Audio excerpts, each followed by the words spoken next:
So this worksheet goes along with the domains and kingdoms. What we're going to be looking at right now is actually, when we're looking at the eukarya domain, the bacteria domain, and the archaea domain, we're going to look specifically on the animal kingdom.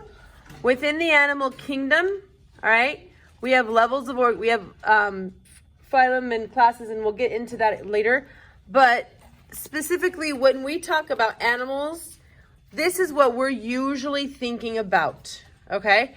And you will see these show up on the STAR exam. You need to know the difference between these classes of animals, so we're going to discuss and compare and contrast them. Vertebrates have a spine.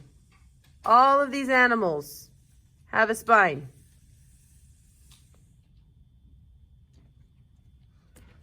So polar bear, an elephant, a monkey, and a whale are all part of the same class. They all breathe air. They all have lungs. Okay, even the whale breathes air. They all have live birth, which means they're not laying eggs. All right, the babies are born alive. The babies are born from the mom. The moms feed their babies milk. The mother actually produces milk, and that is fed to the baby. They all have hair or fur, even if it's just a little bit. So, for example, the whale, he has little hairs right there, like whiskers. Okay, they're itty bitty tiny, but it counts. It's hair.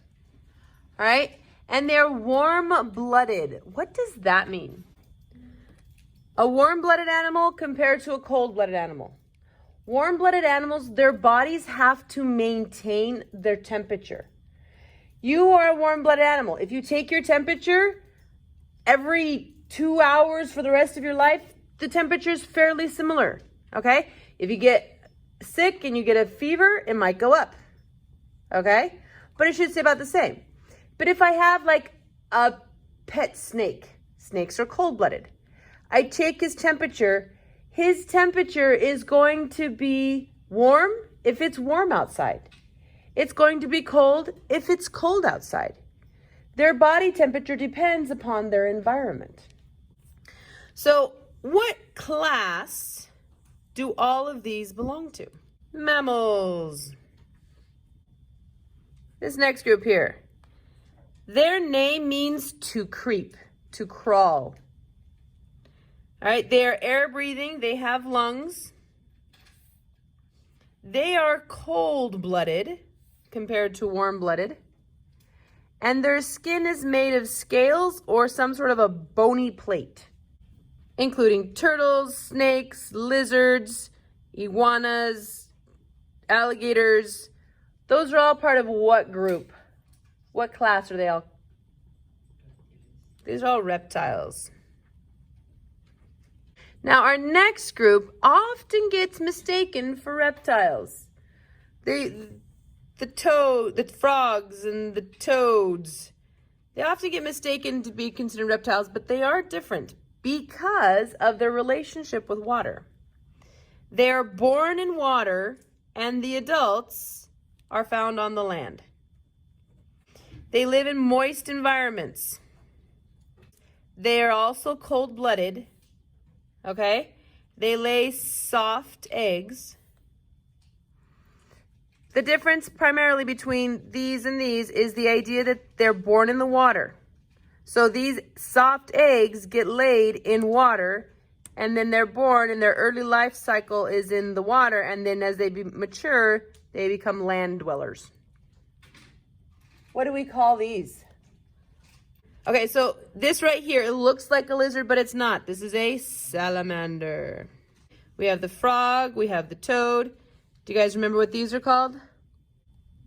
The caecilian. They're like a worm, but they have a mouth and eyes and a jaw and everything, and they eat insects.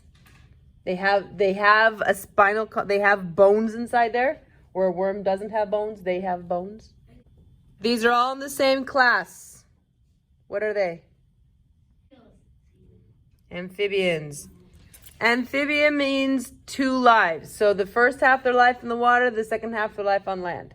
Last group. Look at our pictures over here. Birds. And it's not the name. We call these birds. What do all these birds have?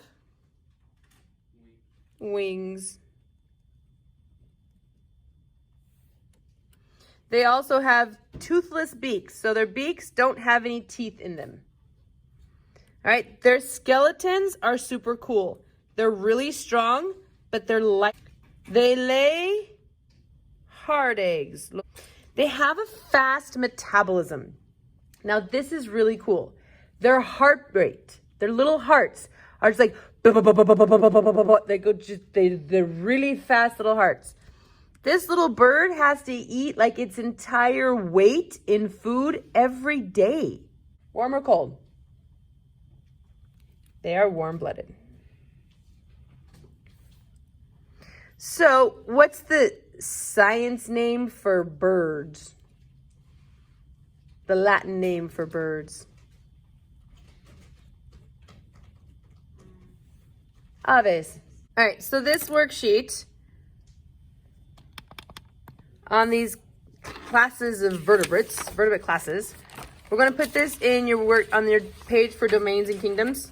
Okay, so you need to know each of these domains, you know each of these kingdoms, and on the STAR exam, you do need to know these classes. All right, there have been a few times where there's a direct question describing amphibians, and it asks you what are they, and the options were mammals, reptiles, amphibians, and aves. So like, you have to know what these are. You have to know the difference between these, and you probably already know most of those differences. I'm just making sure you know all of those differences, and especially reptiles versus amphibians. So if you have a question on the STAR exam, you know the difference.